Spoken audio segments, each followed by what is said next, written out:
I'm very pleased with the performance and the result, obviously. After a difficult period where we have 2 defeats, where I don't think the team merited to lose the games, but we did. We needed a reaction, we needed the points, which we have today. And we started the game a little bit nervy. The first 15 minutes, you could tell that we were carrying still some of that feeling, but after, I think the performance was really strong. When you concede with the first chance, a goal, an easy one, then the momentum of the game changes completely.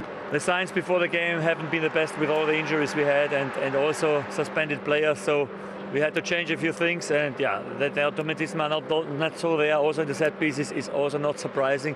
The Premier League shows you every weakness you have, and after the changes we had to do, it was clear that in some parts of the game it will not work perfect.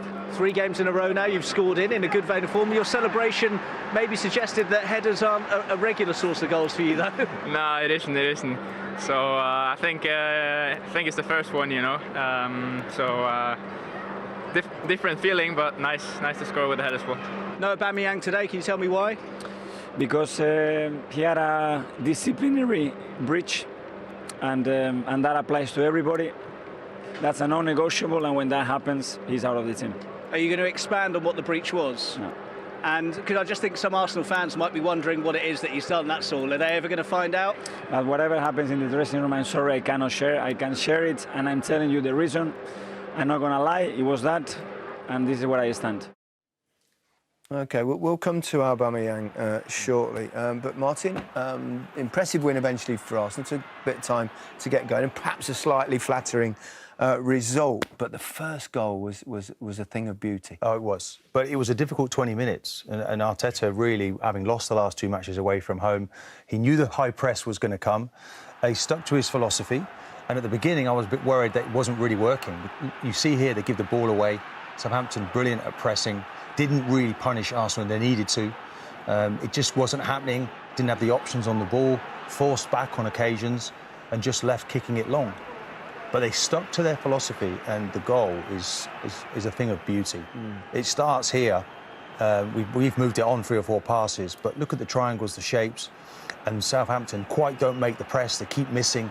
They play it beautifully through the lines, and then they get it into the front 3, and they're away. And Saka then just travels with it nicely. Look at Lacazette in the middle there, just waiting for that ball, and he puts it away beautifully. That's like on the training ground. It's a magical goal from an Arsenal point of view. Brilliant finish, eh? Yeah, it's exactly how Arteta wants them to play.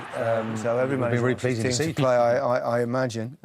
Despite the 3-0 scoreline, though, Alan, once again, Aaron Ramsdale was busy and was brilliant. Yeah, he was very busy and he did everything right. Some of his saves, again, were superb. 7 clean sheets now for him in 13 games.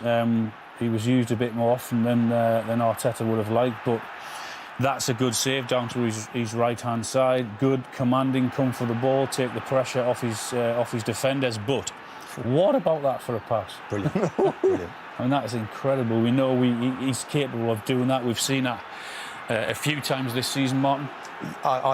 His character that he's brought to the team, 2 back-to-back relegations, you'd never have believed it. He's exceeded expectations. He keeps getting better and better. The fans love him because when it matters, he makes really top saves, and he's on it. His concentration was brilliant in this game today, and he's going from strength to strength. Yeah. Aubameyang, it's not the first time something like this has happened, Alan, isn't it? He was left. I think he was on the bench, wasn't he, against the Spurs game in March? Yeah. This is the second time.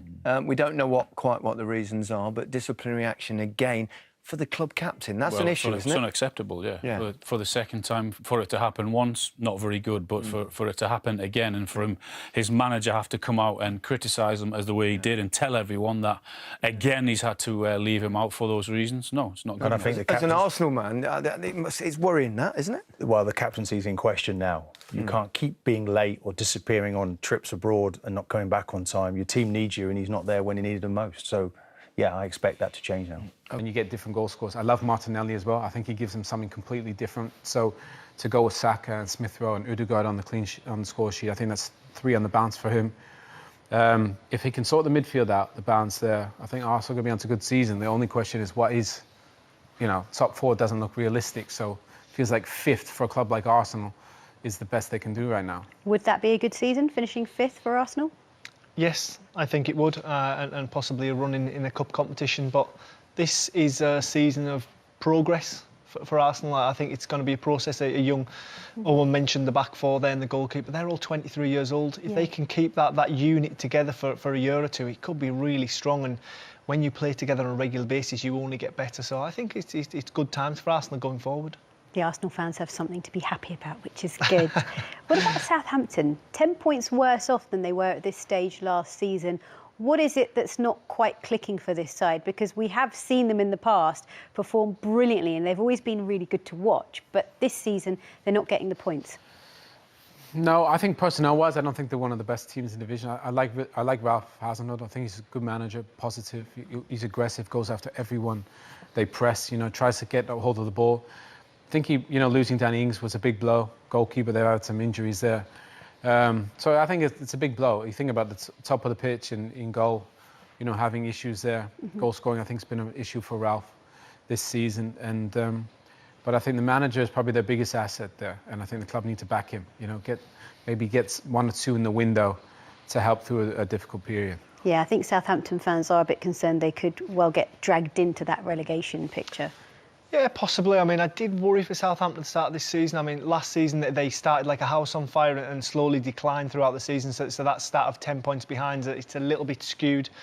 But for me, when you look at those teams around the bottom of, I say, the bottom half of the Premier League, and you take a goal scorer, a guaranteed goal scorer like Danny Ings out of it, that's a big, big problem. Like I said, Newcastle, you take Callum Wilson out of that, they're down. So when you take a guaranteed 15 to 20 goals a season out of a average team, an average Premier League team, that's a big, big loss.